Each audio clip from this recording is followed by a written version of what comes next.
Hello বন্ধুরা, তো আজকে তোমাদেরকে দেখাবো কুল মাখা। আগের দিন তো দেখেইছিলা লোকের গাছের কুল নেওয়াটা, আজকে সেই কুল মাখাবো। তো কুল মাখাতে গেলে কুলগুলোকে আগে থেতো করে নিতে হবে, তাই আমি এক একটা করে কুল থেতো করে নিলাম। এবার কুল থেতো করতে করতে ভাবছিলাম যে যদি কারোর মাথা পেতাম এরকম থেতো করার জন্য, যতই না সুন্দর হতো। অনেক কিছুই তো ইচ্ছা করে, সব কিছু তো করে ওঠা সম্ভব হয় না। তাই যাই হোক, কুলের মাথাগুলোই থেতো করছি বসে বসে। একটা একটা করে সব কুলের মাথা আমি একাই থেতো করলাম।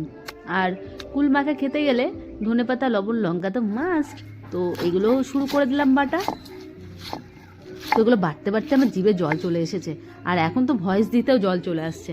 তো যাই হোক, এদিকে তো দেখতেই পাচ্ছি সব কুল ফাটানো হয়ে গেছে, আর এদিকে ধনেপাতা বাটা অলমোস্ট কমপ্লিট। তো ধনেপাতা বাটা কমপ্লিট হয়ে গেছে। তো ধনেপাতাগুলো ওই কুল মাখার ওইখানেই রেখে দিলাম একসাথে করে।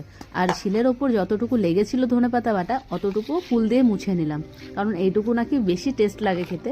তো যাই হোক, নিয়ে টিয়ে সব মিশিয়ে নিলাম। এবার সবগুলো মিশিয়ে নিচ্ছি একসাথে, কুল মাখা রেডি হয়ে যাবে। আর একটুখানি পর তারপর টেস্ট করে দেখতে হবে তো কেমন হয়েছে নাকি। তো কুল মাখা তো কমপ্লিট, তোমরা দেখতেই পাচ্ছ। তো টেস্ট করার পালা এবার।